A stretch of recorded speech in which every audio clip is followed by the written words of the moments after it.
नमस्कार, आप सभी का संतोष जीएस क्लासेस में स्वागत है। मैं हूं ऐश्वर्य। आशा करता हूं कि आप सभी खुश हैं, स्वस्थ हैं और सकारात्मक हैं। जैसा कि हम सभी हिस्ट्री ऑफ मॉडर्न इंडिया को पढ़ रहे थे, जिसमें हम लोगों ने देखा था कैसे यूरोपीय कंट्रीज़ जो हैं वो इंडिया में एंट्री करते हैं, क्यों करते हैं, इस पर भी चर्चा हुई थी। क्योंकि कई जो विदेशी यात्री आए, कई विदेशी यात्रियों ने कहा भी कि जितना भी सोने का व्यापार होता था घुमा फिरा के वो भारत में ही पहुंच जाता था। तो इस प्रकार भारत जो है एक समृद्धवान देश था। काफ़ी यहाँ पर संपत्ति थी, सोना था, मसाला के लिए फेमस था। तो कहीं ना कहीं आकर्षण का केंद्र बना और उपनिवेशवाद भी उस समय चला, क्योंकि उस समय जो है पश्चिम एशिया के बाद जो यूरोप पड़ता है पश्चिम में, तो वहाँ क्या है पुनर्जागरण काल चल रहा था। उसका असर भारत में देखने को मिला। उन्होंने अपने को तो विकसित किया। कैसे विकसित किया? जो एशिया और अफ्रीका को टारगेट पर लेकर उनके संसाधनों का जो भी उनके रिसोर्स थे उनका खूब दोहन किया और अपने को पावरफुल बनाया। तो इस प्रकार कैसे यूरोपीय कंट्री भारत में आते हैं, कौन अपने को सबसे पावरफुल सिद्ध करता है, इस पे भी हम लोगों ने चर्चा की थी। आज उसी के आगे देखते हैं।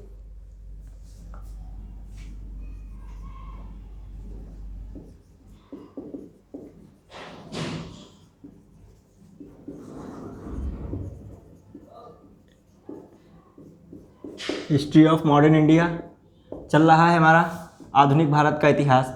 तो इसमें हम देखते हैं क्या रहता है कि जो कंपनियां कई विदेशी आती हैं, तो हमने एक लिखवाया था, सीक्वेंस भी देख लीजिएगा, जो भी डाउट होता है कभी कभी आ जाता है। तो ये रहता है 1555 ईस्वी में क्या रहता है, ये कंपनी आती है। कौन? पुर्तगीज़ आते हैं, पुर्तगीज़ हैं, पुर्तगाली आ जाते हैं। ठीक, तो ये जो है 1505 ईस्वी में आते, तो 1498 में वास्को डी गामा, लेकिन ये अपनी फैक्ट्री वगैरह जो इस्टेब्लिश होते हैं 1505 में अच्छे से इस्टेब्लिश हो पाते हैं। लेकिन इसी 1503 में जो है फर्स्ट हमने बताया था यूरोपियन फोर्ट का निर्माण होता है कोचीन में। फर्स्ट यूरोपियन फोर्ट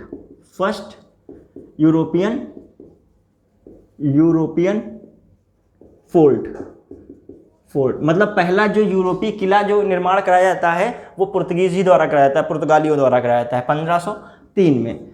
तो कह सकते हैं इसका कोई एक बिल्कुल क्लियर नहीं रहता है पुर्तगालियों का कि कहाँ पे एकदम से उन्होंने कंपनी पूरी तरीके से डाली थी। तो 1505-1503 मतलब 1503 से 5 के बीच उनका मान सकते हैं इस्टेब्लिश हुए भारत में। फिर इसी समय जो 1505 में कौन होता है, जो अल्मीडा होता है, ये कौन स्थापना कराता है, ये मतलब ये कौन कंस्ट्रक्ट करता है, ये करता है कौन सा, हमने बताया था अल्बुकर्क। इसको निर्माण कराता है अल्बुकर्क। और इस समय जो शासन 1505 में किसका होता है, अल्मीडा का। तो ये पुर्तगाली होते हैं, गवर्नर होते हैं। और बाद में यही अल्बुकर्क क्या है, पुर्तगाली गवर्नर आगे बनता जाके है। तो और ये काफ़ी शक्तिशाली होता है, इसी ने गोवा वगैरह पे कब्जा किया होता है। अब उसके बाद देखते हैं 1602 में, तो वैसे 1602 में ये इस्टेब्लिश हुई थी डेनिश डच कंपनी, लेकिन 1605 में मान सकते हैं इसका जो है इस्टेब्लिश्ड होती है। 1602 से 5 के बीच में ये भारत में आ जाती है, भारत में आती है कंपनी। और भारत में अपनी पहली फैक्ट्री कहाँ बनाती है, पहली फैक्ट्री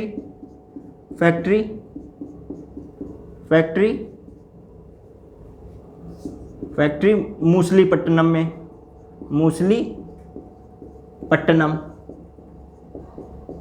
पहली फैक्ट्री मूसलीपट्टनम में बनाती है।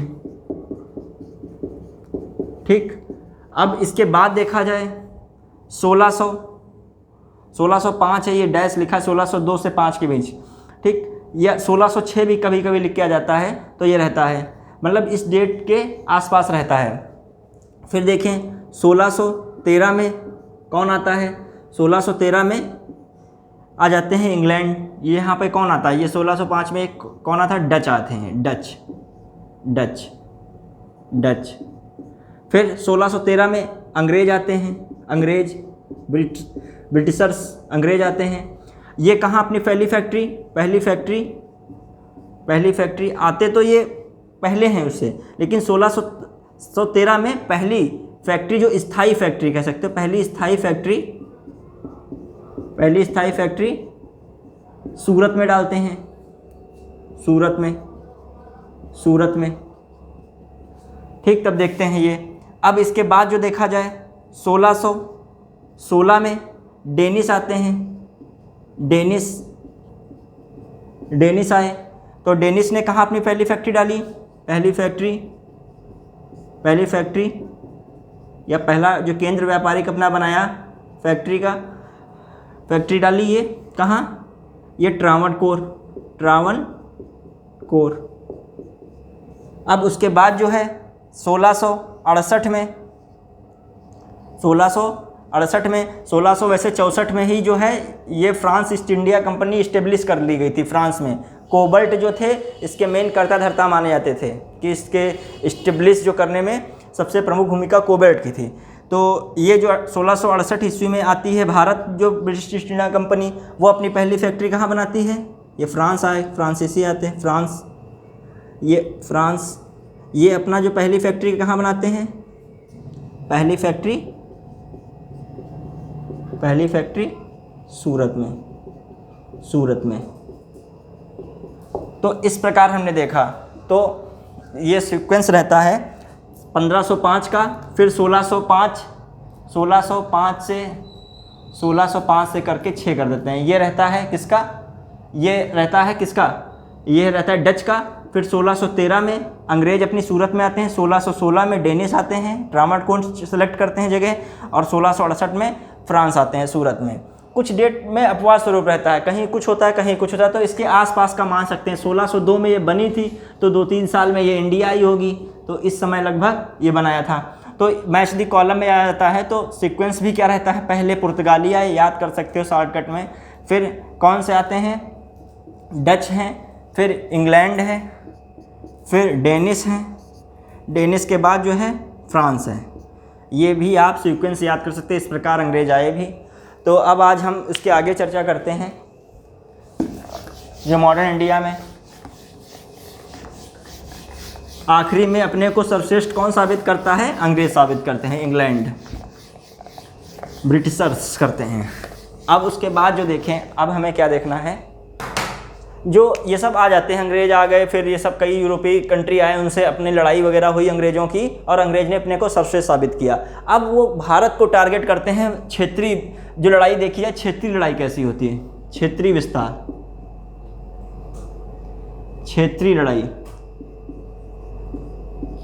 विस्तार जो है अंग्रेज़ों का, या कह सकते हैं भारतीय क्षेत्र। आधुनिक भारत में भारतीय क्षेत्र जो है उनकी क्या विशेषताएं रहती हैं, कौन कौन से आधुनिक भारत में अंग्रेज़ों का उनमें संपर्क रहता है, कैसे अंग्रेज और उनके बीच लड़ाई होती है, और कौन आखिर में अपनी सत्ता स्थापित करता है। तो इस प्रकार कुछ देखेंगे, इससे प्रश्न भी पूछे जाते हैं। इनमें हम देखें तो भारत का ऐसे नक्शा बना रहे हैं, पूरा बनाते हैं भारत का नक्शा।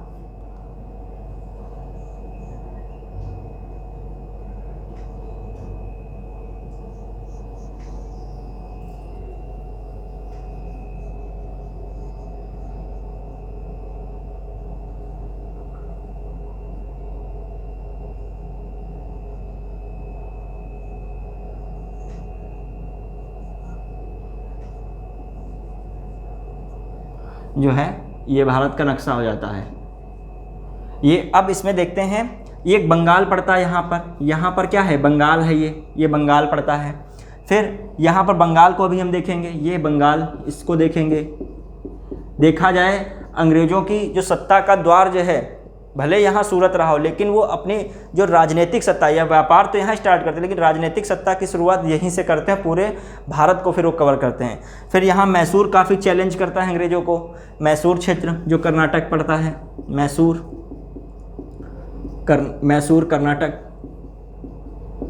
कर्नाटक।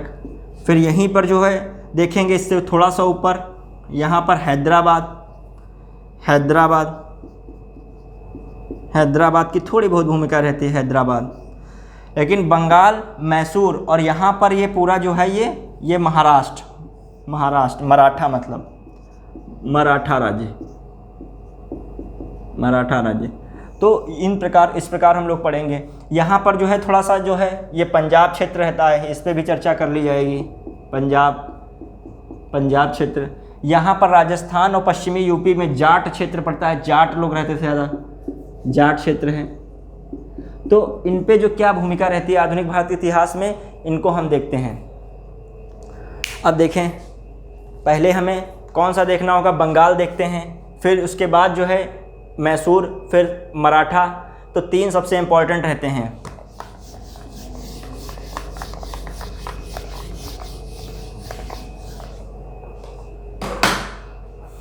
उसके बाद देख रहे हैं इसमें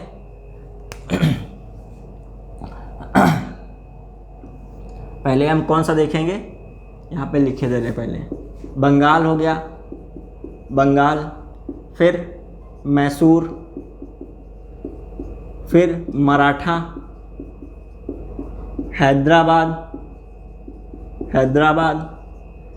फिर जो जाट क्षेत्र पड़ता है जाट, पंजाब क्षेत्र। अब देखें क्या रहता है बंगाल का मामला। बंगाल में देखा जाए तो इसके जो अंतिम बंगाल के नवाब कह सकते हो, बंगाल के शासक कह सकते हो, जो मतलब मुगल वंश से संबंधित, जो मुगल वंश को क्या करते थे, कर देते थे, वो अंतिम मुगल शासक मान सकते, मतलब अंतिम बंगाल शासक मान सकते हो, जो मुगल को कर वगैरह देते थे। वो उनका क्या नाम था, मुर्शिद कुली खां। जो मुर्शिद कुली खां थे वो बंगाल के अंतिम जो है वो शासक वो हुए, जिन्होंने जो मुगल के नवाबों को क्या दिया, कर देते थे। और इसी के समय बंगाल काफ़ी समृद्धशाली था, आर्थिक रूप से और प्रशासनिक रूप से। होता क्या है, इसी के बाद जो क्या होता है, इसमें कौन होते हैं, मुर्शिद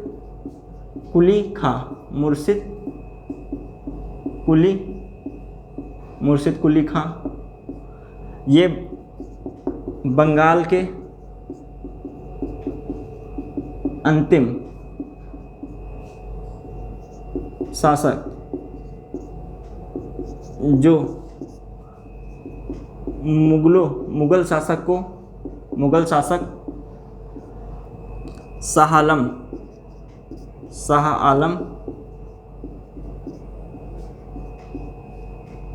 द्वितीय, ये मोहम्मद शाह को भी देते हैं, शाह आलम द्वितीय को भी देते हैं, तो इस पे ज़्यादा डिस्कस नहीं करने की जरूरत। शाह आलम द्वितीय को, वह मोहम्मद शाह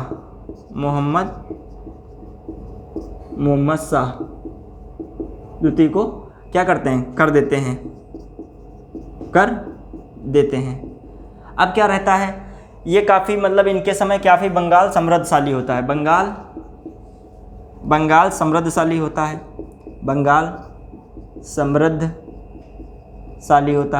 बंगाल समृद्धशाली होता है। ये कब की बात है, 1719 में ये मुर्शिद कुली खां। अब उसके बाद देखा जाए, उस समय तो मेन देखा जाए फ़र्रुख सियर जाते हैं तो मोहम्मद शाह का ही शासन व्यवस्था मेन रहता है। तो अब मुर्शिद कुली खां के बाद जो क्या होता है, ये जब हट जाते हैं तो इनके बाद सफरजंद खां आ जाते हैं, लेकिन उनको जो है अपदस्थ कर देता है, मतलब उनको वो हटा देता है। कौन, अली वर्दी खां उनको तलवार की बल से हटा देता है, अपना जो है बंगाल का एक प्रकार से शासक बन जाता है। वो काफ़ी जो है स्वायत्त मतलब महत्वाकांक्षी होता है, वो एक स्वायत्त राज्य की स्थापना करता है बंगाल में। कहने का मतलब वो मुगलों को जो है क्या करता है, कर वगैरह नहीं देता है, वो अपने आप में एक स्वायत्त बंगाल की स्थापना कर देता है। फिर अली वर्दी खां अंग्रेज़ों की भी चालाकी को वाकिफ़ हो चुका होता है अच्छे से। वो कहता है जो अंग्रेज़ होते हैं वो मधुमक्खी के छत्ते के समान हैं, इनको छेड़ोगे तो फिर एक साथ ये सब भिड़ जाएंगे। अब देखें उसके बाद जो क्या रहता है, इसके बाद जो आता है, इसके बाद कौन सा आता है शासक, इसके बाद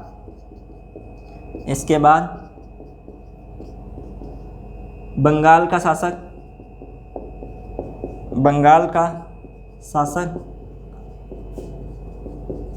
अली वर्दी खां होता है, अली वर्दी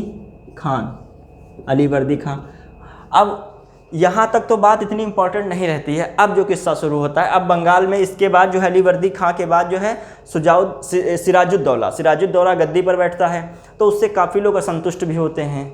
तो असंतुष्ट में जैसे उसके जो देखा जाए मौसी घसीटी बेगम होती हैं, जो और जो जगत सेठ एक जो बैंकर धनी कह सकते हो, धनी बैंकर उस समय के होते हैं। मीर जाफ़र उसका सेनापति जो है काफ़ी असंतुष्ट होता है, और जो देखा जाए दुर्लभ राय जैसे जो मंत्री वगैरह भी असंतुष्ट होते हैं। तो एक मतलब असंतुष्टों की फ़ौज होती है जो सेटिस्फाई नहीं होते हैं कि ये गद्दी पर कैसे बैठ गया। अब क्या करते हैं, इसको हटाने के लिए षड्यंत्र रचते हैं। षड्यंत्र में क्या है, वो अंग्रेज़ों को सपोर्ट करते हैं। और दूसरी घटना ये तो साथ ही चल रही थी, लेकिन एक घटना क्या घटित होती है, अंग्रेज़ जो है बंगाल में दीवानी तो नहीं पा चुके, तो मतलब व्यापार कर रहे होते हैं। तो ये जो है व्यापार तो कर रहे तो चल रहा जायज़ था, लेकिन व्यापार कैसे, तो किलेबंदी करने लगते हैं। तो यह मना करता है सिराजुद्दौला कि ये सब नहीं चलेगा। तो अंग्रेज़ भी मानते नहीं, इनकार करते हैं। फिर ये अंग्रेज़ों से लड़ाई कर देता है, अंग्रेज़ से लड़ाई करता है, उनको खदेड़ देता है, उनको पीछे कर देता है। और जिस किले का निर्माण कर रहे थे उस क्षेत्र का नाम जो है अलीनगर नाम से एक शहर भी बसा देता है। अब क्या रहता है, अंग्रेज़ों को तो जो है अब तो इनसे युद्ध करना ही था, क्योंकि हार का वो कितने दिनों तक अपनी हार को स्वीकार करते हैं अंग्रेज़। तो वो क्या करते हैं, मद्रास पड़ता है साउथ में, मद्रास से सेना अतिरिक्त बुलाते हैं। वो किसके नेतृत्व में आती है, लॉर्ड क्लाइव के नेतृत्व में आती है। लॉर्ड काहे का, क्लाइव का है, क्लाइव के नेतृत्व में आ जाती है। कहाँ, बंगाल पहुँचती है। अब बंगाल में क्लाइव के नेतृत्व में सेना युद्ध करती है, किससे, सिराजुद्दौला से। उसमें सिराजुद्दौला की क्या होती है, हार हो जाती है। अब सिराजुद्दौला की हार का कारण क्या रहता है, जो सिराजुद्दौला को इतना पता नहीं होता है कि उसका जो है सेनापति मीर जाफ़र, दुर्लभ राय मेन युद्ध में मतलब गद्दारी कर जाएंगे। क्या होता है, जब युद्ध हो रहा होता है तो मीर जाफ़र कहता है कि मतलब शासक से, किससे, सिराजुद्दौला से, कि हम सब लोग संभाल लेंगे, आप यहाँ से चले जाइए। तो क्या था, वो चला जाता है। फिर वो अपने हिसाब से अंग्रेज़ों से मिल लेता है, तो अंग्रेज़ अपना फतेह वहाँ कर लेते हैं। तो वो युद्ध कौन से युद्ध के नाम से जाना जाता है, प्लासी का युद्ध कहा जाता है। तो इसी प्लासी के युद्ध से अंग्रेज़ जो हैं बंगाल में अपनी प्रभुसत्ता स्थापित करते हैं, मतलब बंगाल में अपना प्रभुत्व स्थापित कर लेते हैं इसी प्लासी के युद्ध से 1757। अब 1757 का प्लासी के युद्ध होने के बाद 1765 में इलाहाबाद की संधि होती है। इलाहाबाद की संधि में फिर क्लाइव आता है भारत में।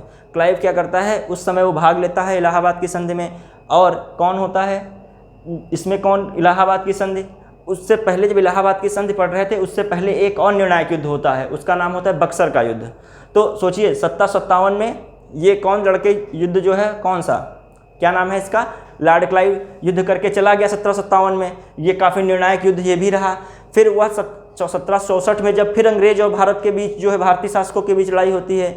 फिर उसके बाद जो इलाहाबाद की संधि होती है 1765 में, फिर समझिए क्लाइव आता है, इंटरफेयर करता है। तो कहने को मतलब शुरू की भूमिका में क्लाइव कहीं ना कहीं अंग्रेज़ों का वास्तविक संस्थापक हो जाता है, क्योंकि यहाँ पे 1757 में युद्ध करके बंगाल पे कब्जा एक प्रकार से अंग्रेज़ों का हो जाता है। बंगाल की दीवानी वगैरह सब मतलब उनका उसमें नियंत्रण हो जाता है। दीवानी वगैरह लेते वो कुछ नहीं है शुरू में। प्लासी का युद्ध जब अंग्रेज जीत जाते हैं तो डायरेक्ट जो है प्रत्यक्ष जो है राज्य नहीं लेते हैं बंगाल, कठपुतली के रूप में नवाबों को बैठाए रहते हैं। अब इसमें क्या घटना घटित होती है, कठपुतली के रूप में वो मीर जाफ़र जो इनका मदद करता है, मीर जाफ़र, उसको बैठा देते हैं गद्दी पर। मीर जाफ़र 24 परगना इनको शुरू में गिफ्ट करता है, बहुत सा गिफ्ट किया करता है, लेकिन अंग्रेज़ों का मन उससे भी नहीं भरता है।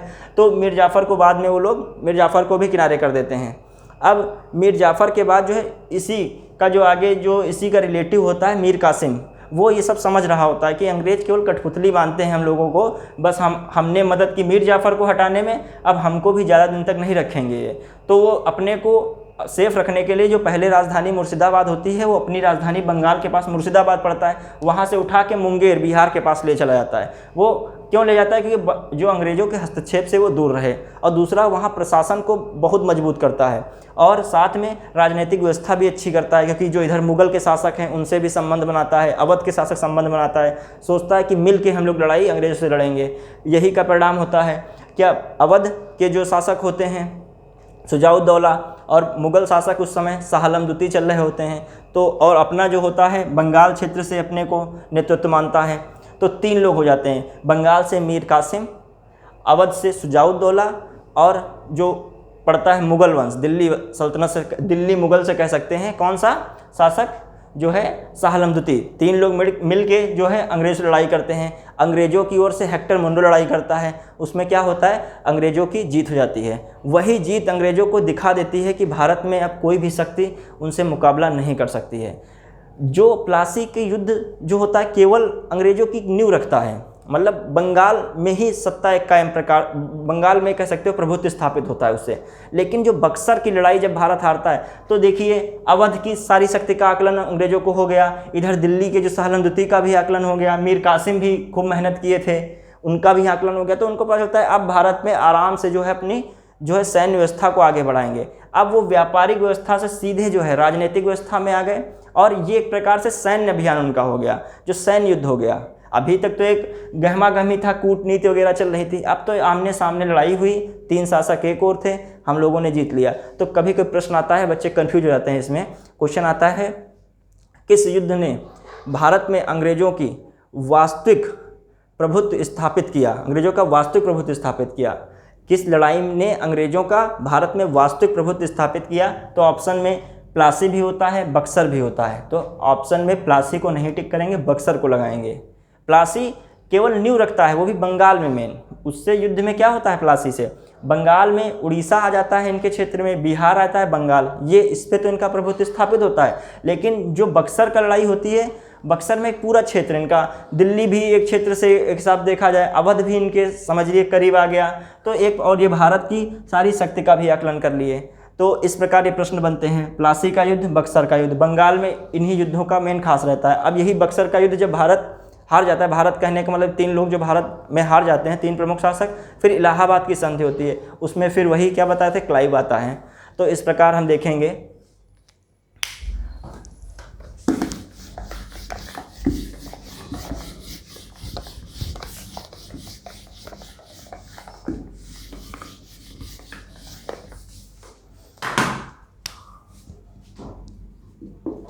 बंगाल का नवाब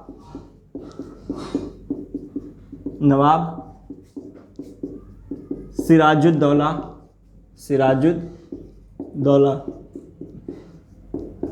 गद्दी पर बैठता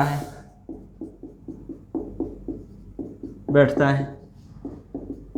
ये क्या रहता है, इसके जो सपोर्ट में असंतुष्ट लोग कौन होते हैं, असंतुष्ट वर्ग जो सेटिस्फाई नहीं है, ये कौन है, जैसे घसीटी बेगम है जो इनकी मौसी होती हैं, ये भी असंतुष्ट हैं, खूब षड्यंत्र रचती हैं इनको हटाने के लिए। सेनापति जो हैं ये घसीटी बेगम, सेनापति जो है मीर जाफ़र, कहा जाता है मीर जाफ़र जैसे गद्दारी ना करो, मीर जाफ़र नाम प्रसिद्ध हो गया गद्दारी में इनका। फिर मीर जाफ़र के बाद जो इनके रहते हैं जो हैं जगत सेठ, धनी बैंकर होते हैं जगत सेठ, दुर्लभ राय, इस प्रकार के ये लोग, दुर्लभ राय, ये संतुष्ट वर्ग है, ये गद्दी पे नहीं चाहता है, संतुष्ट वर्ग में इनका साथ देते हैं, संतुष्ट जो होते हैं साथ देने वाले, साथ समर्थक जो हैं कौन से होते हैं, जैसे मोहनलाल एक होते हैं, मोहनलाल और मीर मदान, ये लड़ाई आखिरी तक लड़ते भी हैं, मीर मदान ने मार भी दिए जाते हैं, मीर मदान। अब क्या रहता है, सिराजुद्दौला अंग्रेज़ों से क्या करता है, अंग्रेज़ों को किलेबंदी करने, अंग्रेज़ों के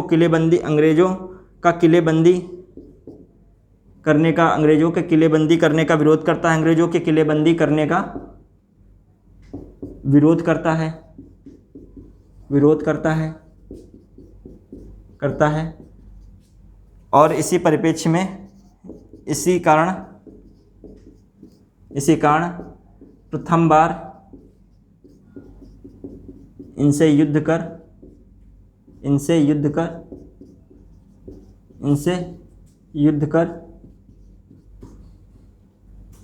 पीछे खदेड़ देता है, युद्ध कर हरा देता है, अलीनगर की स्थापना करता है, इसी के साथ अलीनगर की स्थापना करता है, अलीनगर की स्थापना करता है, स्थापना करता है। अब क्या रहता है इसके बाद,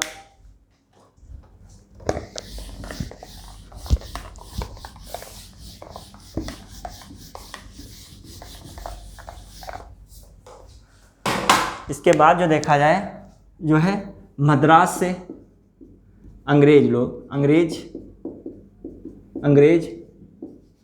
मद्रास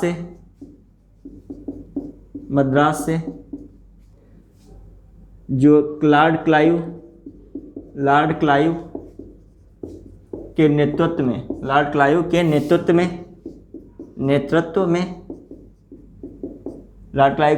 में बंगाल में सेना बुलाते हैं।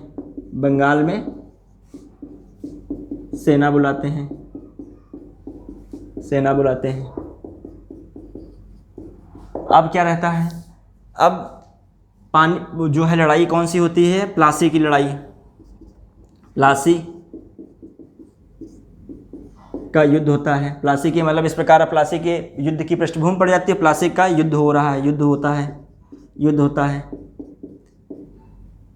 है। इसमें क्या रहता है, जो इधर अंग्रेज हैं, अंग्रेज की तरफ कौन है, क्लाइव है। और इधर जो कौन है, बंगाल का शासक, बंगाल का नवाब सिराजुद्दौला है,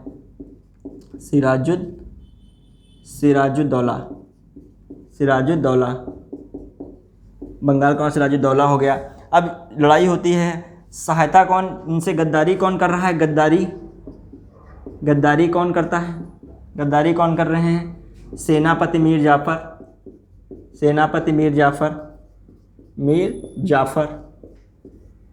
जाफर और राय दुर्लभ। और सपोर्ट कौन करता है, सहायता कौन कर रहा है, सहायता मीर मदान और मोहनलाल। अब क्या रहता है, युद्ध हुआ, कब होता है प्लासी का युद्ध, 1757 ईस्वी में। ये कहाँ पर प्लासी पड़ता है, पश्चिम बंगाल में, वेस्ट बंगाल में, नादिया जिले में। और ये किस नदी किनारे है, वहीं भागीरथी नदी है, भागीरथी, ये वो वाली भागीरथी नहीं जो गंगा की उत्पत्ति जिनसे होती है, भागीरथी नदी किनारे। पूछा गया है प्रश्न, पैलासी नदी है इस समय इसका नाम, लेकिन भागीरथी नदी ही प्रश्न आता है कि किस नदी के किनारे प्लासी का युद्ध हुआ है, भागीरथी नदी के किनारे प्लासी का युद्ध होता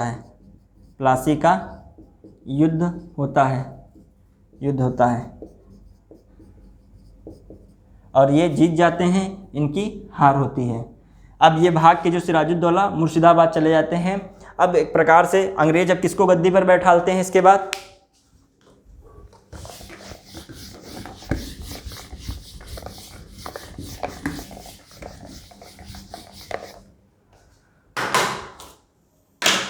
अंग्रेज मीर जाफर को गद्दी पर बैठाते हैं।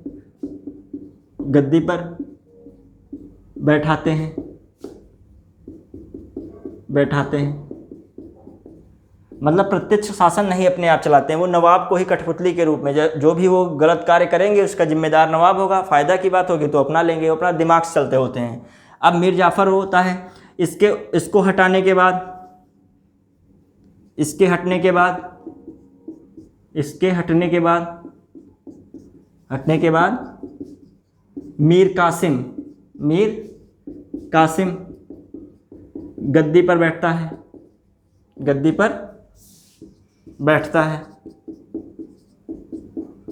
वह कूटनीतिज्ञ होता है, वह काफ़ी कूटनीतिज्ञ होता है, काफ़ी कूटनीतिज्ञ होता है।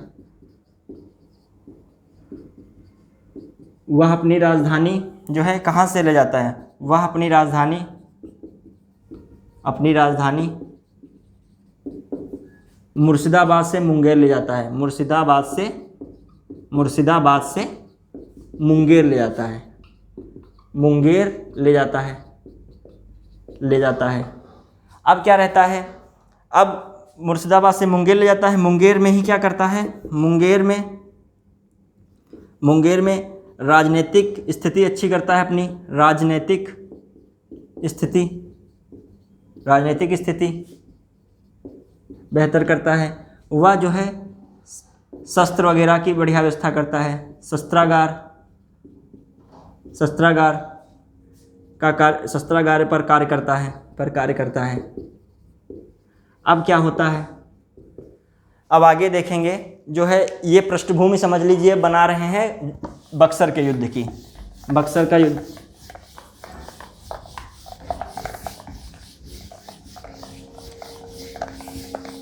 अब क्या होता है, बक्सर के युद्ध की पृष्ठभूमि पड़ रही है।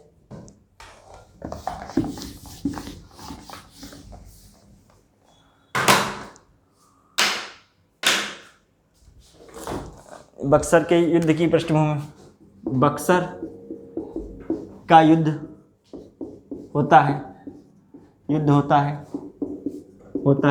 बक्सर के युद्ध में क्या रहता है, बक्सर का युद्ध 1764 में बक्सर का युद्ध होता है। अब बक्सर के युद्ध में कौन होता है, अंग्रेज। इधर भारत के शासक, जो भारतीय शासक हैं, अंग्रेज में हेक्टर मुनरो। अंग्रेज में कौन शासक होता है, कौन लड़ रहा होता है, हेक्टर मुनरो। और इधर कौन वर्सेस, मतलब लड़ाई हो रही है किनके बीच, इधर 3 लोग होते हैं। एक तो बंगाल की तरफ शासक जो हैं मीर कासिम। ये प्रश्न ऐसे सीधे सीधे आते हैं, बंगाल की तरफ से कौन लड़ा था, मीर कासिम, ठीक। और यहाँ पर कौन, अवध की तरफ से कौन से होते हैं, अवध की ओर से कौन होते हैं, सुजाउद्दौला।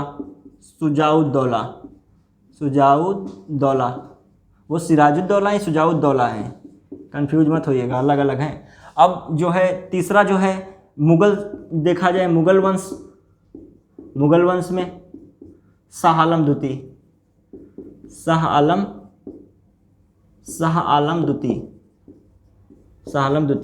क्या होता है, ये लोग जो है हार जाते हैं, इनकी हार होती है, इन सभी की हार होती है, जीत होती है। अब क्या होता है, यहीं से बक्सर के युद्ध से ही, बक्सर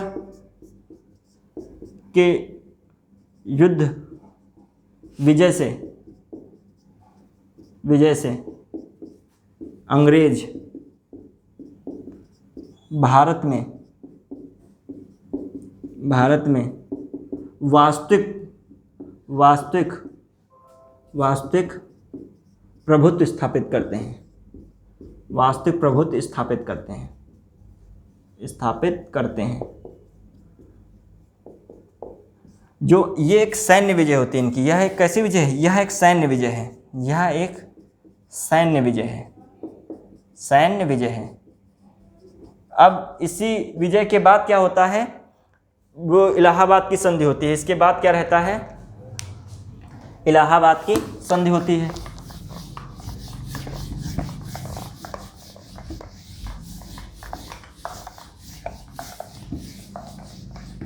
इसी के बाद जो है इलाहाबाद की सन 1765 में होती है। 1765 में इलाहाबाद की संधि होती है।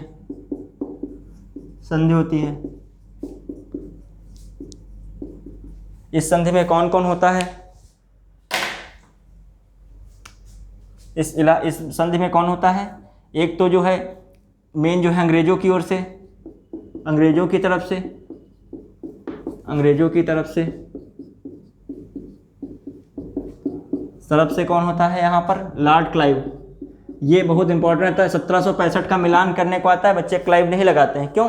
क्योंकि स्टूडेंट को लगता है कि 1757 में ही क्लाइव, लेकिन 65 में भी क्लाइव का महत्व रहता है, क्लाइव रहता है।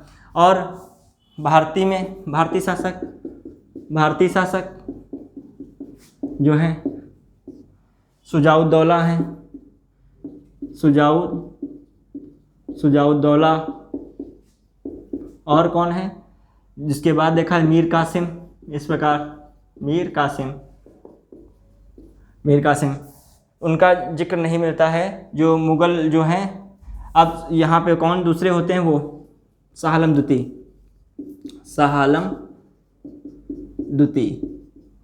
द्वितीय। इनका जिक्र नहीं मिलता है, मीर कासिम का, लेकिन इन दोनों का जिक्र रहता है। अब देखते हैं इसमें निर्णय क्या रहते हैं। निर्णय बंगाल में द्वैध शासन चलता है। बंगाल में द्वैध शासन डायरची हो जाता है, मतलब दो प्रकार का शासन रहता है। एक तो राजा शासन कर ही रहता होता है, साथ में जो दीवानी जो अधिकार होता है वो अंग्रेज अपने हाथ में ले लेते हैं, मतलब संसाधनों का शोषण करना पूरी तरीके से अपने हाथ में ले लिए। द्वैध शासन, बंगाल में द्वैध शासन शुरू होता है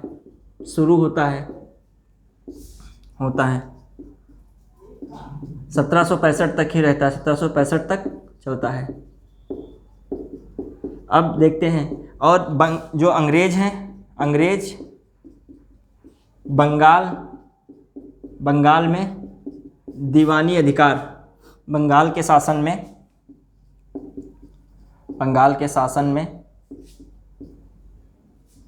में दीवानी अधिकार ले लेते हैं। दीवानी अधिकार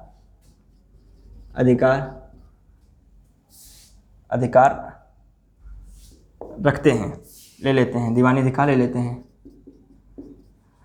अब भी ये शासक बना रहे, नवाब बन रहे, अपने आप नवाब नहीं अभी भी बन रहे हैं, लेकिन जो फ़ायदे की चीज़ है उसमें अपना इंटरफेयर कर ले रहे हैं। अब इस प्रकार जो है बंगाल को हम पूरा देख लिए हैं। मेन जो बंगाल से क्या प्रश्न रहते ज़्यादातर हैं, इसके जो मेन जो अंतिम शासक बंगाल के देखा जाए जो मुग़ल वंश तक संबंधित रहते हैं वो रहते हैं मुर्शिद कुली खां। फिर बंगाल का जो दूसरा प्रमुख शासक रहता है अलीवर्दी खां आता है, वो उसने स्वायत्त बंगाल को, कभी कभी प्रश्न बंगाल के स्वायत्त राज्य के रूप में किसने स्थापना की, तो अलीवर्दी खां ने।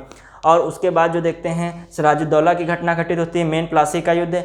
हेवनलॉक एक अंग्रेजी लेखक थे, उन्होंने लिखा है कि एक ब्लैक जो है कह सकते हो काल कोठरी की घटना होती है, ब्लैक होल की घटना कही जाती है, जिसमें बताते हैं सिराजुद्दौला हैं कई सारे अंग्रेज़ों को एक छोटे से कमरे में बंद कर देते हैं, जिससे उनकी वहाँ मृत्यु हो जाती है। ये घटना केवल उस समय के एक ही लोगों ने, हेवनलॉक ने बात कही है, और किसी बाद में लेखक या इतिहासकार या किसी भी सेनापति की ओर से ऐसी कहीं बात जिक्र नहीं की गई है।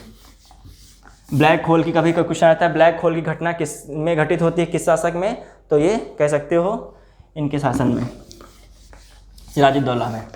अब देखते हैं किसको हमें देखना है, मैसूर का देखते हैं।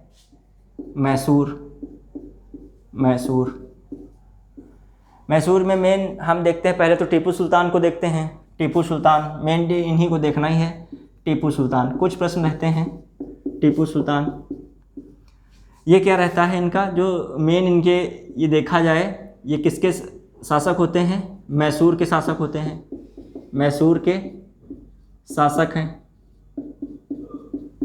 हैं। यह राज्य को क्या है, एक मतलब राज्य को या राज्य में कह सकते हो, राज्य में आधुनिक प्रशासन व्यवस्था मजबूत करना चाहते हैं। प्रशासन व्यवस्था मजबूत करने का प्रयास करते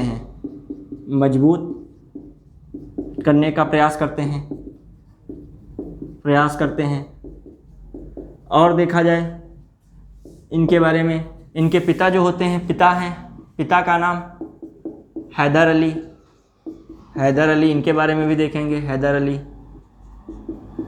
अली जो इन्होंने व्यापार में क्या किया होता है, व्यापारी प्रगति के लिए या व्यापार में प्रगति के लिए, जो बिजनेस में क्या करते हैं, ये ट्रेडिशन में अब देखते हैं व्यापार में प्रगति के लिए,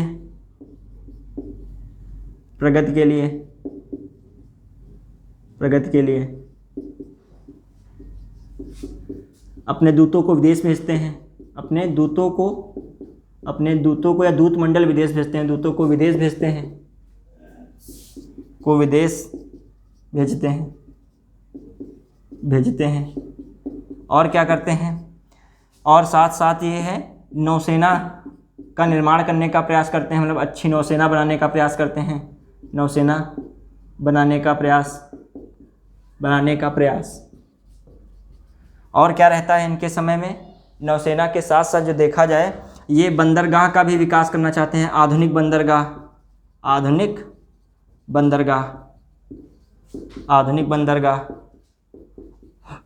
का प्रयास करते हैं, बनाने का प्रयास करते हैं। और ये फ्रांसीसी क्रांति के काफ़ी क्लोज रहते हैं, उसके समर्थन में रहते हैं। तो अंग्रेज़ों को यही चिंता होती कि फ्रांसीसियों के काफ़ी करीब हैं और यह जो है नेपोलियन से मिलकर हम लोगों का खात्मा ना कर दें, हम लोगों को आउट कर दें यहाँ इंडिया से, और फिर फ्रांसीसी बाद में शासन करें और टीपू सुल्तान को भी काफ़ी राज्य वगैरह दे दें उसी के उपलक्ष्य में। तो इनको चिंता रहती है, तो और इसीलिए टीपू सुल्तान को हटाना चाहते हैं। तो इसीलिए देखा जाए फिर और क्या रहता है, ये फ्रांसीसी क्रांति के समर्थक होते हैं, फ्रांसीसी क्रांति के समर्थक होते हैं। और दूसरा इनका एक और मैटर रहता है कि जो फ्रांसीसी क्रांतिकारी संगठन होता है, फ्रांसीसी क्रांतिकारी संगठन जैकोबिन क्लब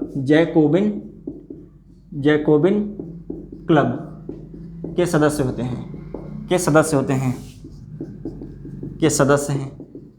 सदस्य हैं। अब कहने का मतलब ये रहता है कि फ्रांसीसी क्रांति में स्वतंत्रता का बहुत महत्व होता है, तो इसीलिए अपने जो है अपने किले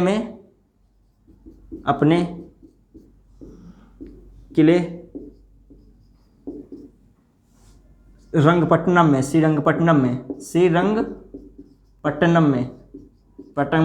में स्वतंत्रता का वृक्ष लगाते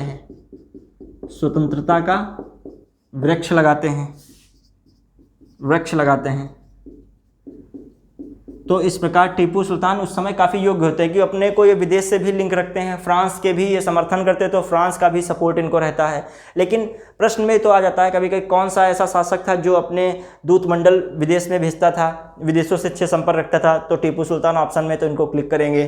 फिर दूसरा जैसे श्रीरंगपट्टनम में स्वतंत्रता का वृक्ष, या स्वतंत्रता का वृक्ष किस शासक ने लगाया होता है, तो टीपू सुल्तान की स्वतंत्रता फ्रांस से संबंधित है। जो इनका ये स्वतंत्रता की जो मेन स्वतंत्रता की परिभाषा है फ्रांस ने ही अपने संविधान वगैरह में अच्छे से बताई है, स्वतंत्रता है, बंधुत्व है, किस प्रकार का होना चाहिए। और देखा जाए जैकोबिन क्लब का कौन सा शासक सदस्य होता है, इस प्रकार के प्रश्न पूछे जाते हैं, तो ये टीपू सुल्तान है। मैसूर का शेर इन्हें कहा जाता है, टीपू सुल्तान को।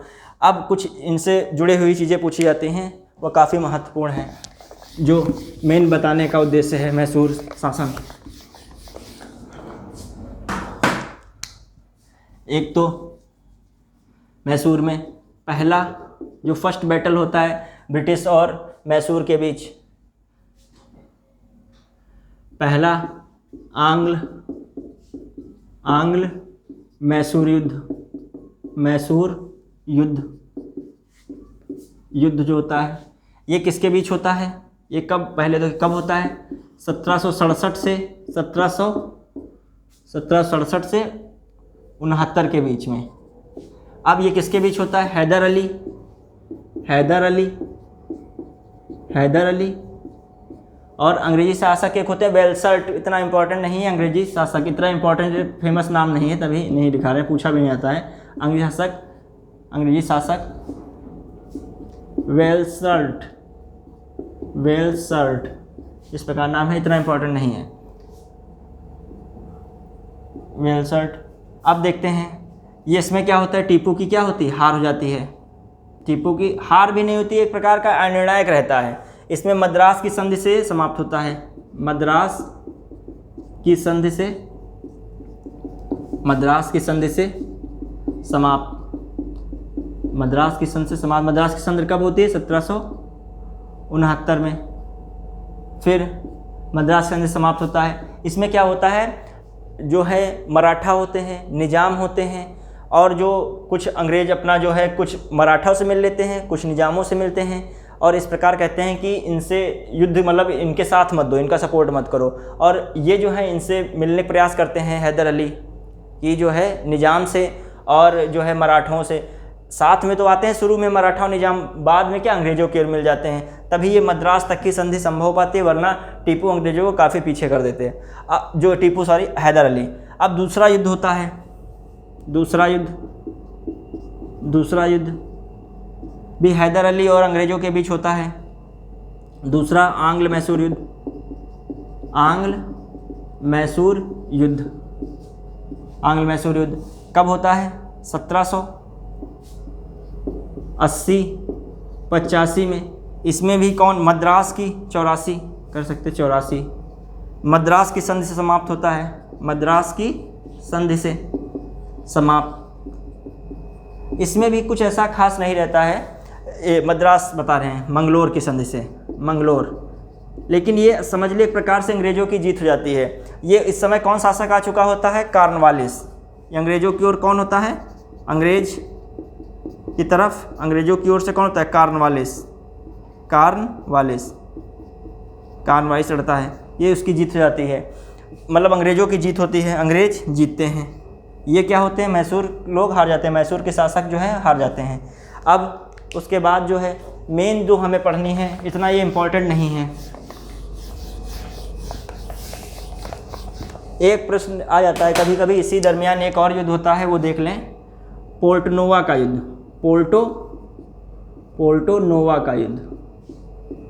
पोर्टोनोवा का युद्ध जो है 1781 में होता है। ये किसके किसके बीच होता है? हैदर अली और आयरकूट। ये वही आयरकूट है जो वांडीवास में था। आयरकूट अंग्रेज की ओर से,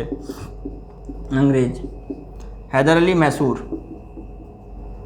अब ये क्या है? जीत जाता है, हैदर अली हार जाते हैं। तो पूछा था पोर्टनोवा का युद्ध किनके किनके बीच होता है? हैदर अली और आयरकूट, या हैदर अली और अंग्रेजी सेना के बीच होता है। अब देखते हैं, जो मेन जो आता है आंग्ल मैसूर युद्ध, दो ही होते हैं, जो दो बहुत मेन युद्ध होते हैं। तृतीय आंग्ल मैसूर युद्ध, थर्ड जो है बैटल होता है बिटवीन ब्रिटिश एंड किसके? मैसूर। तृतीय आंग्ल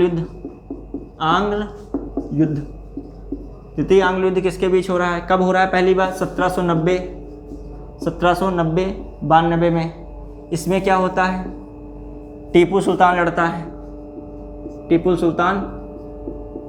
लड़ता है, और अंग्रेजियों की ओर से कॉर्नवालिस लड़ते हैं।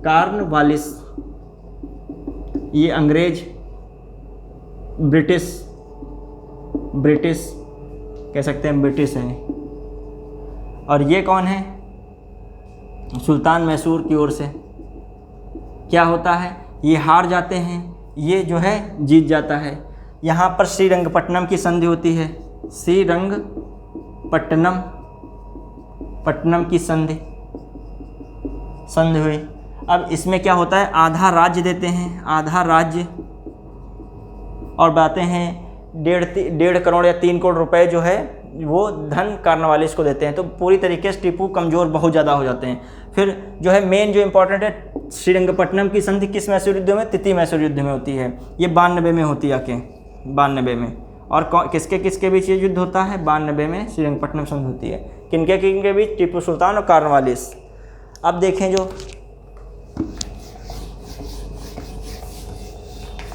चौथा आंग्ल मैसूर युद्ध,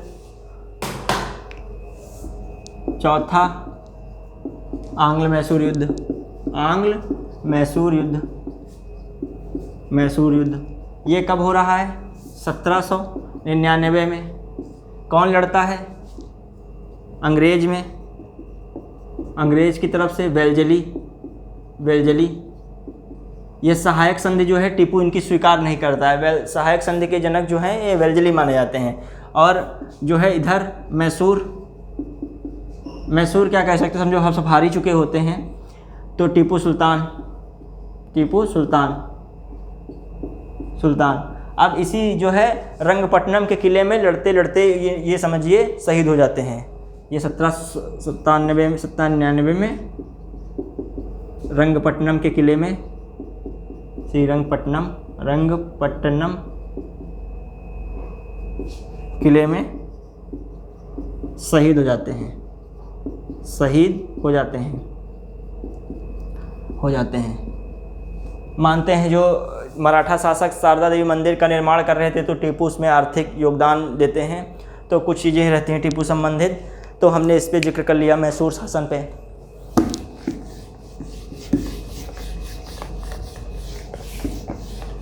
मैसूर के बाद जो है,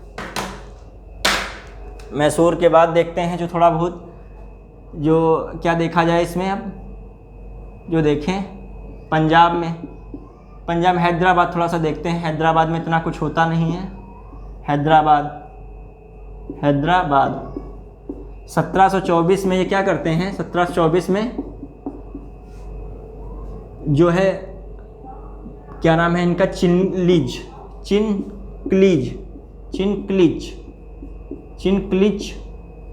चिनक्लिज खां जो है, अलाउल मुल्क करके इनका नाम दूसरा होता है लेकिन इसी नाम से फेमस होता है। हैदराबाद की स्थापना करते हैं,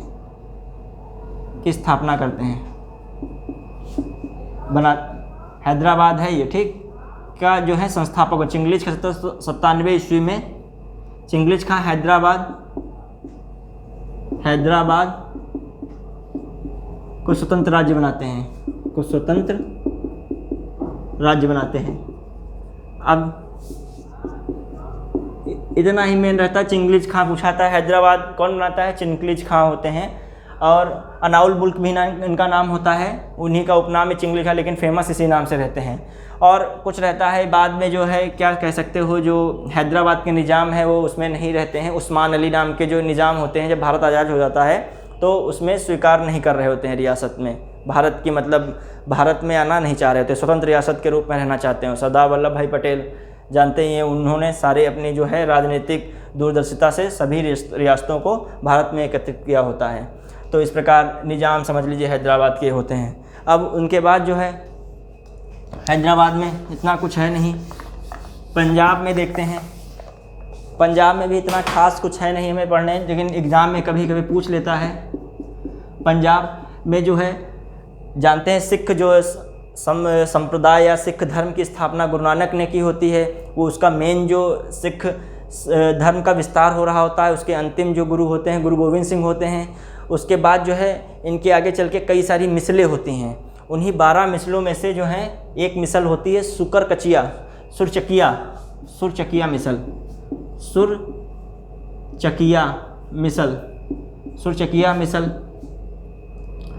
जो सुरचकिया मिसल जो होती है,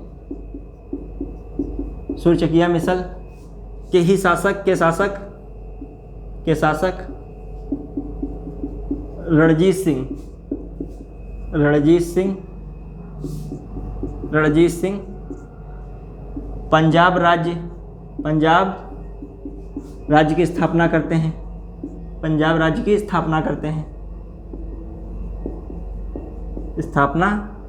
हैं। अब क्या रहता है, इनके उत्तराधिकारी तो आते हैं खटक सिंह, लेकिन इनसे एक संबंधित बात है, कुछ बातें हैं संबंधित, जैसे इनकी 2 राजधानी होती हैं। प्रशासनिक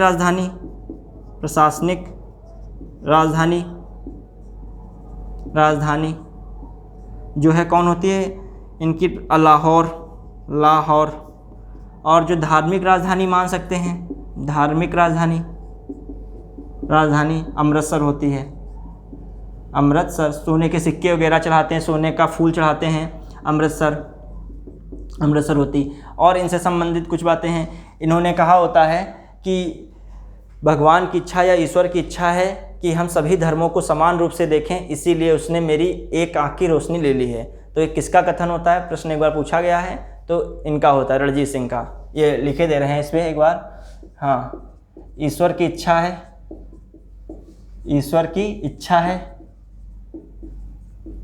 कि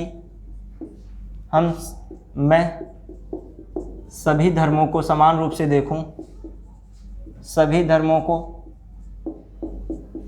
समान रूप से देखूं, समान रूप से देखूं। इसलिए उसने मेरी एक आँख की रोशनी ले ली है, एक आँख की रोशनी ले ली है। ये किसका कथन होता है? ये इनका होता है, रणजीत सिंह का होता है, रणजीत सिंह, ये इनका कथन होता है। और इसके बाद जो इनके उत्तराधिकारी होते हैं, उत्तराधिकारी खड़ग सिंह होते हैं, खड़ग सिंह। एक बार ये भी प्रश्न आ चुका है, आयोग तक में आ चुका है और ये भी पूछा गया है। तो इस प्रकार हमने जो, ऐसे तो बहुत बड़ी इनकी कहानी है पंजाब राज क्षेत्र की, लेकिन हमको इस समय एग्ज़ाम को ध्यान में रखते हुए पढ़ना होगा, क्योंकि एग्ज़ाम ओरिएंटेड एग्ज़ाम बहुत सारे आने वाले हैं। तो उसी के दृष्टि में कोर्स टाइम पे कंप्लीट हो जाए, तो जो परीक्षा उपयोगी है पहले उसको सही से पढ़ना। ये सारे टॉपिक बाद में बहुत डिटेल से हम कराएंगे, पूरी जो कहानी बताएंगे इनके बारे में, पूरा जो सिस्टम है पंजाब में कैसे क्या, कौन से कैसे विजय होती, कैसे साम्राज्य फैलाते हैं, फिर कैसे इनका समाज सिकुड़ता है। फिर जो है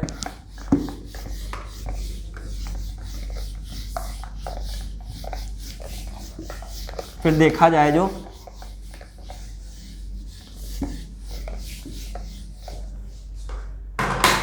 फिर इनके बाद जो रहते हैं दलजीत सिंह, दलीप सिंह कहते हैं, दलीप सिंह जो अंतिम शासक होते हैं, दलीप सिंह अंतिम शासक, समझ लो पंजाब के ही अंतिम शासक हो जाते हैं दलीप सिंह। इन्हीं के समय जो 1849 में अंग्रेज पंजाब को मिला लेते हैं, को अपने क्षेत्र, अपने शासन में मिला लेते हैं, अपने शासन में मिला लेते हैं।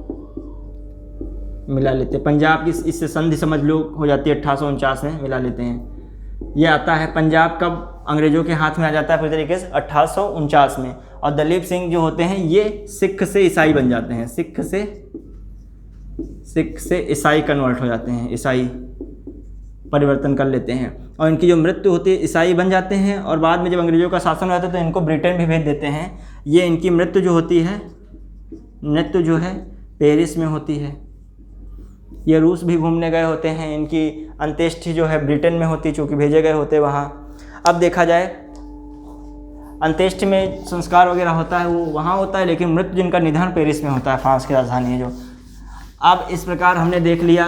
ये भी कभी कभी प्रश्न रख देते हैं जाट से संबंधित, जो है जाट क्षेत्र, जो खासकर राजस्थान पश्चिमी यूपी में पड़ता है, कुछ क्षेत्र पंजाब में जाट क्षेत्र, इसमें ज़्यादा नहीं है। जैसे कुछ जाट लोग होते हैं वो धार्मिक मतलब रूप से नहीं उनकी लड़ाई होती है, धार्मिक कारणों से उनकी लड़ाई नहीं रहती है। खासकर औरंगजेब को काफ़ी परेशान करते हैं, वहीं से जाट ज़्यादा माने जाते हैं, लेकिन वो धार्मिक कारणों से नहीं, वो लूटपाट के कारणों से रहते हैं। और दूसरा उनका कारण रहता है जो है कृषक समस्या, यह उपज में उनको नहीं सही फ़ायदा हो रहा है, ज़्यादा राजस्व देना पड़ रहा है, इस प्रकार जो है उनकी लड़ाई होती है कृषक समस्याओं के जरिए, या कृषक समस्याओं के कारण वो लड़ाई लड़ते हैं। तो जाट, तो कुछ के नाम कभी कभी पूछ लेते हैं, इनमें से कौन जाट शासक है, तो कुछ नाम प्रसिद्ध हैं तो देख लें।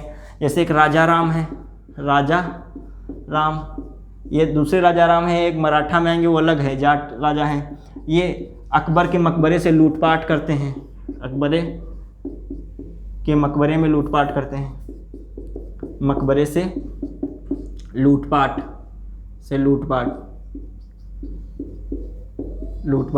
और चूड़ा सिंह एक राजा होते हैं, मतलब एक वो होते हैं जाट होते हैं शासक, चूड़ामन, बदन सिंह, ये नाम ही काफ़ी है क्योंकि नाम से ही जो है क्वेश्चन आ जाते हैं, कौन इनमें से जाट शासक थे को ऐसे ही टिक में आ जाता है। चूड़ामन से बदन सिंह थे। एक सबसे प्रमुख जो जाट शासक होते हैं, जाटों का कह सकते हो, जाटों का हरफन मौला कह लो, या जो है जाटों का मेन जो प्रमुख, जाटों का सबसे प्रसिद्ध प्रसिद्ध प्रसिद्ध शासक शासक जो है कौन होता है? सूरजमल होते हैं, सूरजमल होते हैं। इन्हीं को अफलातून कहा जाता है, जाटों का अफलातून, जाटों का अफलातून,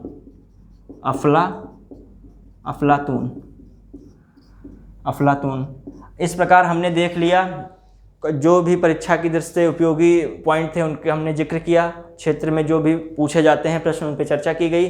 अब मराठा क्षेत्र बचता है, फिर जो है हम लोग समझिए पूरी तरीके से आधुनिक भारत में प्रवेश कर जाएंगे और उसके बाद देखेंगे अंग्रेज़ों ने कैसे भारत का आर्थिक दोहन किया। इन्हीं आर्थिक दोहन के बाद ही जो है हम लोग देखेंगे 1857 की क्रांति, क्योंकि आर्थिक दोहन इस प्रकार होता है कि हर वर्ग जो भारत का है वो त्रस्त हो जाता है। तो देखेंगे उपनिवेश के चरण चलते हैं, जैसे एक 1757 से 1757 शुरू होता है एक चरण, 1813 तक चलता है उपनिवेश का, ये मुख्य तरीके से देखा जाए, क्योंकि 1757 में अंग्रेज जीत जाते हैं बंगाल को, वहाँ से दोहन करना शुरू करते हैं। 1764 में बक्सर का युद्ध जीतते हैं, पूरे भारत पर उनका सत्ता उनकी स्थापित हो जाती है, प्रभुत्व हो जाता है। तो अब बहुत सारा दोहन करते देखा जाए। 1765 में एक बताया गया है इस पुस्तक में कि 1765 में ये जो है धन निकासी के सिद्धांत में दादा भाई नौरोजी की पुस्तक में बताया गया कि 1765 करीब जो है अंग्रेज 40 लाख पाउंड अपने ब्रिटेन को भेजते होते हैं। वही जब 1799 तक मतलब 18वीं सदी के अंत तक देखा जाए 150 करोड़ पाउंड तक, मतलब सोचिए कितना, 150 करोड़ पाउंड तक जो है वो ब्रिटेन को भेज चुके होते हैं धन। तो सोचिए, और उस समय प्रति व्यक्ति आय उन्होंने 20 रुपये देखी है, और पाउंड रुपये से काफ़ी बड़ा होता है, सबसे महंगी करेंसी होती है पाउंड आज भी। तो सोचिए कितना दोहन किया होगा। तो इस प्रकार, और कैसे दोहन किया उनकी सब नीतियाँ हम देखेंगे, कैसे वो कैसे अपने हिसाब से डिसाइड कर लेते थे आयात निर्यात कैसे है। भारत को एक कच्चे माल जो है प्रोडक्ट के रूप में भारत का यूज़ किया, अपने वहाँ मशीनें बनाई, औद्योगिक क्रांति फैली तो मशीनें आई, उनको कच्चे प्रोडक्ट की ज़रूरत थी जो है रॉ मटेरियल की, तो रॉ मटेरियल कहाँ भारत से लिया, उसी के अनुसार भारत में खेती करने को मजबूर किया। अब नील की खेती भारत के लिए तो कोई उपयोगी नहीं थी, लेकिन उनके लिए उपयोगी थी। नीले रंग में नीला, जो कपड़े में नीला रंग कैसे बनाया जाए, तो उन्होंने यहाँ बाधित किया। वाणिज्यिक फसल पे बहुत फोकस किया। भारतीय लोग वाणिज्यिक फसल के साथ अन्य फसलें उगाना चाहते थे, लेकिन उनको वाणिज्यिक फसल ही चाहिए थी। उन्होंने वैसे ही कर का निर्धारण किया, और उन्होंने इस प्रकार की नीतियाँ बनाई कि भारतीय जो सामान है वहाँ बहुत महंगा बिक रहा है, वहाँ का सामान भारत में बहुत सस्ता बिक रहा है, जिससे कि भारत की मार्केट बिल्कुल ख़त्म हो गई। जब ख़त्म हो गई भारत की मार्केट, तो भारत के जो काश्तकार थे, व्यापारी थे, उनको जीविकोपार्जन के लाले होने पड़े, आत्महत्या हुई। तो ये सब जो है किसान वर्ग था बिल्कुल श्रमिक वर्ग में बदल गया। लगान इस कदर लिया जाता था, उसके लिए नई सब चीज़ें आई, ये भी हम पढ़ेंगे, प्रश्न पूछा जाता है। जमींदारी प्रथा आई, स्थायी बंदोबस्त भी इसे कहते हैं, इस्तेमरारी भी कहते हैं, ये आई। फिर उसके बाद जो है जो कह देते हैं महलवाड़ी, और ये सब प्रकार की जो नीतियाँ आई जो कि भारत की किसानों को, भारत के जो है अर्थव्यवस्था को बिल्कुल झकझोर के रख दी। तो इतना त्रस्त हो गया था भारत। तो उसी का जो कुछ रिजल्ट था वो 1857 की क्रांति में दिखता है। पूरा रिजल्ट नहीं दिखता है, क्योंकि वहाँ भी कहीं ना कहीं पूरी तरीके से अंग्रेज़ों को केंद्रीकृत होकर भारतीयों द्वारा उखाड़ फेंकना कोई मकसद नहीं रह गया था। सब अपने अपने क्षेत्र की लड़ाई लड़ रहे थे, तो वो सफल नहीं रहे, लेकिन कुछ ना कुछ उसके सकारात्मक परिणाम भी रहे। तो इस प्रकार जो है हमने आधुनिक भारत के इस विषय पर चर्चा की। धन्यवाद। जय हिंद।